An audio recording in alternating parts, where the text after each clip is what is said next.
So last week, got all the police reports. Sergeant Marshall, that's Officer Grumpy. That's the abusive, intimidating guy, the bad dude.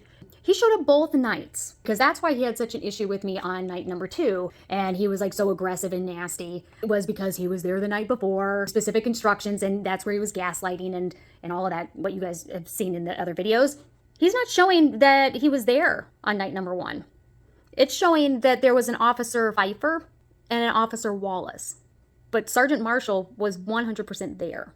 All I have is speculation on anything, but kind of goes along with my suspicion that possibly there's no body cam footage for night number 1, but Sergeant Marshall is on the police report for the next night. I don't know if this is true or not, but I've been told that if you ask to make sure that they have their body cam on, that they have to turn it on at that point. Because I did that on night number 2 because he was being so aggressive, because he was flipping it around so bad. He was creating a scenario that wasn't at all accurate. So I was feeling very unsafe. I asked him if he had his body cam footage on, and that's when he had his little flashlight thingy and he tapped. But I don't know if he tapped to turn it on or if he was just tapping to gesture that he had his body cam, because he goes, I always have my body cam footage on. Then he should have it on the day before, but they're not even mentioning that he was there. However, with his very steamy temper, as you saw in that first video, he does acknowledge that he was there the first night, like several times, because I circled back to the next night because I remembered very well what his instructions were, because I was following his instructions, and he was so aggressive. It was frightening me of the things he was saying. He wasn't acknowledging the fact that I was like following his instructions. And now it feels like even more that Mr. Marshall might know the neighbor, and that's why he wanted to show up to the house. What I speculate, but I'm not all that savvy on police reports, but I see 2 officers' names on here.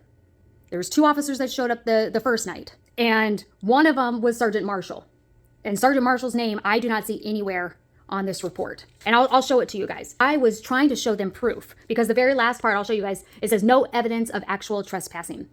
They didn't bother looking. I tried to show them. I even was trying to show them my video.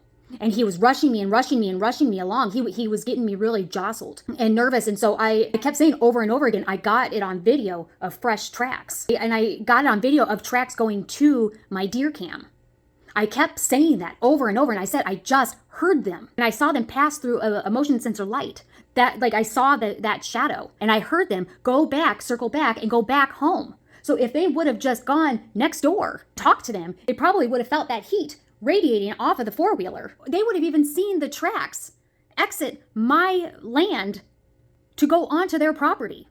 But they didn't want anything to do with it. They didn't want to look. They kept rushing me along and then saying like, oh, that's nothing as far as like damage. Because I was showing where the fresh tracks were, where they did donuts in the middle of my fucking yard. And he just started just blowing it off like, oh, that's nothing. It's like, you can't say this kind of stuff. But in my head is like, let them do that in your fucking yard then. This is my yard. They're damaging my yard. My yard that's not supposed to have that part dug up. My yard that has specific things that I have set up that they've destroyed. They didn't try. I even had my monitors up, and they did not want to see any of it.